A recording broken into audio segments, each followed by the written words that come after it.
সুপ্রিয় দর্শক, আসসালামু আলাইকুম। গতকাল বাজার নিয়ে আমার একটি ভিডিও ছিল, যদিও এই বাজার নিয়ে তারও পূর্বে একটি ভিডিও রয়েছে। প্রাচীনতম এই বাজারের ইতিহাস ও ঐতিহ্য রয়েছে অনেক। গতকাল দেখিয়েছিলাম হাঁস মুরগি ও গরু ছাগলের হাট। আজকে মাছ বাজার নিয়ে আলোচনা করব। তার পূর্বে বলে নেই এই বাজারটির অবস্থান কোথায়। বাজারটির অবস্থান হচ্ছে ঢাকাস্থ গাজীপুর জেলার তেলিয়াহাটি ইউনিয়নের লোহাই বাজার। লোহাই বাজার নামে বিখ্যাত এই বাজার।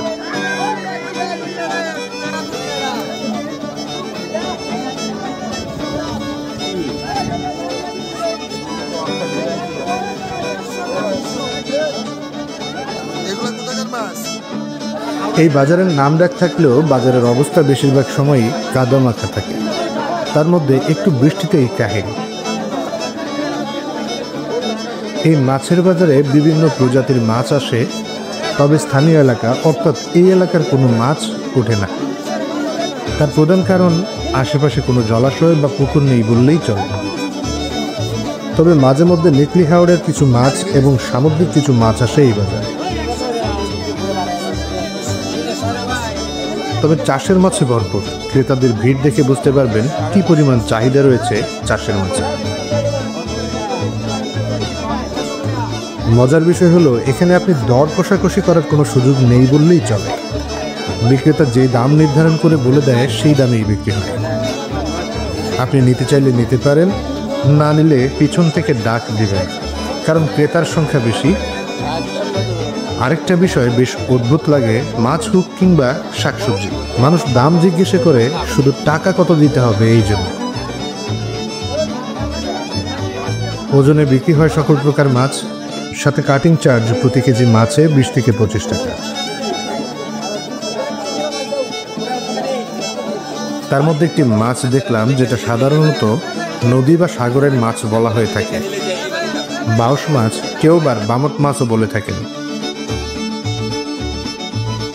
বড় বড় সাইজের মাছ আসে, তবে এগুলো কতদিন আগের তা নিশ্চিত করে বলা যাবে না, কেননা ফ্রিজিং করে মাছ নিয়ে আসে। তবে বিশেষ করে হাওড়ের মাছের ক্ষেত্রে এমনই হয়।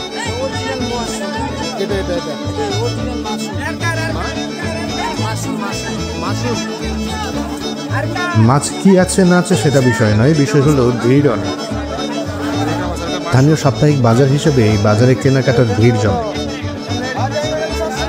সবাই মনে করে থাকেন দ্রব্যমূল্য কম এবং টাটকা শাকসবজি পাওয়া যায়, কিন্তু টাটকা পাওয়া গেলেও এগুলো স্থানীয় এলাকার নয়, চালানি শাকসবজির সংখ্যা।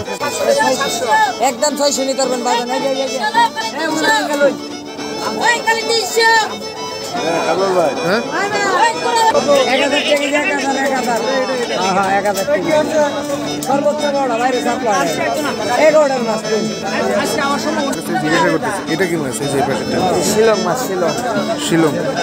দ্রব্যমূল্য অন্যান্য বাজারের তুলনায় অনেকটাই বেশি।